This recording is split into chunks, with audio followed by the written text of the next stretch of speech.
Okay, my friends, today we're going to talk about verb tenses. Now, as you probably know, verbs equal actions. They are things that you can do. Now, in English, there are three major types of verb tenses. You should know them. They are past, present, future.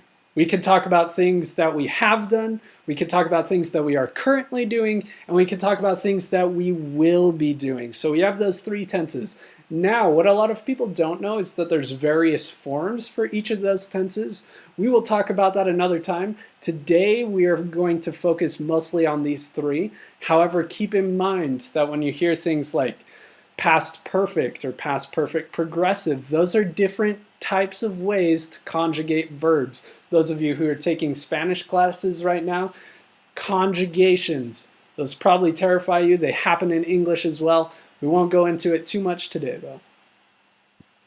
Now, verb tenses should remain consistent. If you are writing a sentence, all your verbs should be in the same tense. If you're writing a paragraph, all those verbs should be in the same tense. If you are writing a story, all of those verbs should be in the same tense. Don't change those up. The ACT will test you on this. They are going to give you a passage, and they're going to scramble up those verbs. They're going to make them all janky and weird. Make sure that they are all in the same tense. Let's check out this example together. Waving his arms furiously, the man sprinted down the sidewalk. He yelled, "Wait," once or twice, but the bus did not stop. It drove on, and the gray cloud of its exhaust enveloped him in the least consoling of embraces. Poor guy. Let's check out our verbs.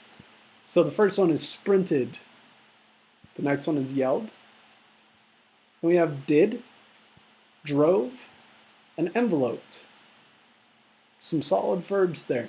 Notice that those are all in past tense. They all have that ed at the end. They've been modified to show that something has happened. It's done now. It's over. It's in the past. All of them match. Make sure that you are always matching those. Now, if you're astute and paying attention to these verbs, you may have a question about one of them. What about that? What about waving his arms furiously? Isn't waving an action? Isn't that a verb? Correct, it is. However, in this situation, waving his arms furiously is actually a modifier. It's an extra description to let us visualize what the man is actually doing. Now, we will talk about modifiers in greater detail at a later date, but just keep in mind that they are a description, so they don't actually count as a verb in the structure of this sentence. Let's keep going. When you are checking verb tense agreement, beware of to be or helping verbs. Now, you may not know what those are off the top of your head, but you'll recognize them here. There is, was, am, had, will, be, been, are, etc. All of those tiny little verbs that don't really show much of an action, be careful of those. Let me show you what I mean. I will be studying all weekend is not the same as I had been studying all weekend. The word studying is the same, which is our root verb. However, we've added a helping verb to the beginning to show that it had happened in the past or that it will be happening in the future. So, when it comes to verbs, there's always going to be a root verb, which is something like studying. That's the action. But in English, we like to make things tricky, so we're going to add a couple of small verbs right to the beginning.